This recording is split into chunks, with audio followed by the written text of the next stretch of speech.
Hey everybody, Mr. Bress here, and I just wanted to show those of you in the DNA seminar or in the DNA unit the practical application of how to identify your nucleotides. So you have a formative practice assignment that has a string of black and white nucleotides on it. Mine that I have is called HS17. You might have HS3, 4, whatever. And your task number one, part one of the formative assignment, is to be able to identify from those black and white images the string of nucleotides. So I just want to show that practical application of that. And let's go right ahead and do that. So I'm going to hop over here to my iPad and so that you can see it from the perspective that you might have. And again, you'd pull this out of Canvas, but I don't want to use that time. I have this already lined up in Notability right here. And what I have lined up is my sequence, which is actually in Safari, and my document, which is in Notability here. And I'm going to switch my pen color over to black here. And I'm going to go right through and I'm going to try to figure out what my string of nucleotides is. And I'm just going to do the 5' to 3' version first, and then I'll go back through and do the complementary strand. So in class today, we talked about, or in the seminar today, we talked about that there are 4 nucleotides in DNA. There is, oops, get that. There is A, T, C, and G. And A and T always pair up through 2 hydrogen bonds, and C and G pair up through 3 hydrogen bonds. What we also learned or reminded ourselves was that oh, I did this backwards. Why did I do it that way? Okay, fine. We learned that A and G are purines, and they kind of have this 2-ringed kind of structure, something like that. They kind of have this 2-ring structure, purines, whereas C and T both have Y in them, and those have this sort of single ring structure and are known as pyrimidines, the deans, right? And one of the things in the video was that cytosine and thymine both have Y, so it's a way to remember that.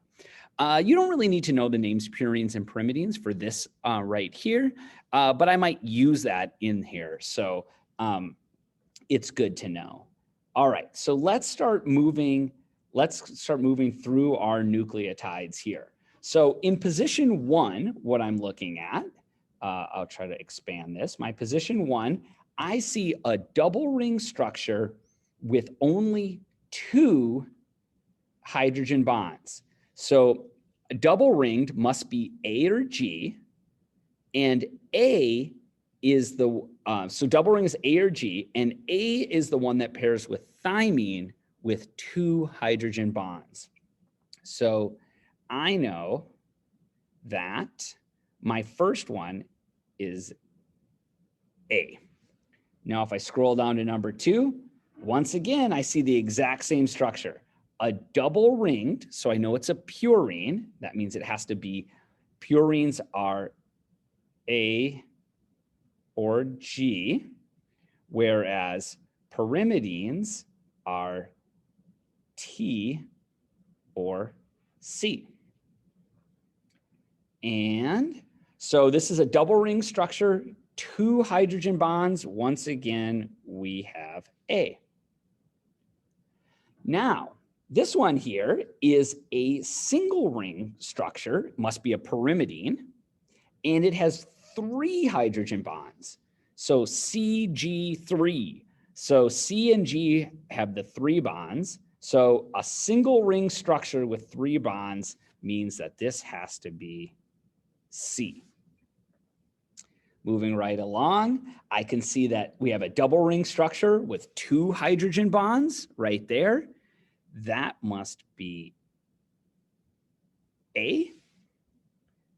Double ring structure once again with 2 hydrogen bonds, double rings, purine has to be A or G. 2 hydrogen bonds, I know that that must be A.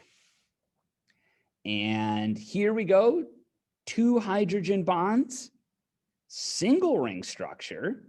So single rings are pyrimidines, and it has 2 hydrogen bonds. So I am looking at T in this position here. Position 7, same thing as position 6. So single ring, 2 hydrogen bonds. Once again, we're looking at T. And position 8, check that out. Single ring, 2 hydrogen bonds. That has to be T again. 9, double ringed, 2 hydrogen bonds. 1, 2, double ringed. That's A again. If I move this over, position 10, once again, double rings, 2 hydrogen bonds. That has to be A again. 11, 2 hydrogen bonds. I know I'm talking about AT2. And so this is this pyrimidine, 1 single ring. So this has to be T. Position 12, that's T again. Position 13, I see the 2 hydrogen bonds. I know it's A or T. It's a double ring structure. That has to be A. Position 14, hey, our first ever for this one. Double ringed, it's a purine. It's A or G, except I see 3 hydrogen bonds here. So this double ring structure right there, that is our friend guanine or G. 15, we're right back to T. Move this over. We're almost done here. Position 16, double ring structure, 2 hydrogen bonds. That's our friend adenine again, or A. 2 hydrogen bonds, single ring structure this time. That is T. Position 18, I see that is A again. Position 19, if you can see that there, position 19, single ring, 2 double bonds, that is T. Position 20, double ringed, it's a purine, A or G. Which one is it? Well, it's got 3 hydrogen bonds, CG3. This is a purine with 3 hydrogen bonds. That is guanine or G. And finally, we have guanine once again. So you've done the hard part. Now we have to match up complementary strands. So I'm going to pull this video that over. And now I get to match up my complementary strands. Well, that's pretty easy. A pairs with T, A pairs with T, C pairs with G, A pairs with T, T, A, A, A, A and T pair up, right? I'm matching up these pairs here.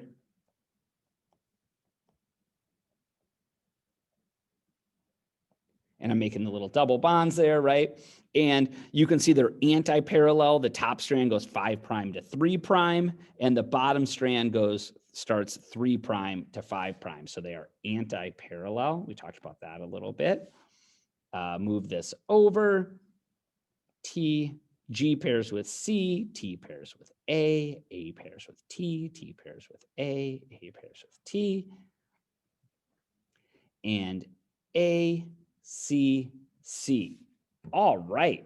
Now check that out. So when you know what you're doing, you can pretty quickly read the black and white images, convert them into the strand of DNA, and then know the simple rules of complementary strands and pair the DNA up with its complementary strand on the bottom. Our next task is going to be able to translate this DNA, the 3' to 5', into mRNA, and we'll do that next time. So that's all there is to the first part of this the seminar or the unit, and I hope this goes well for you.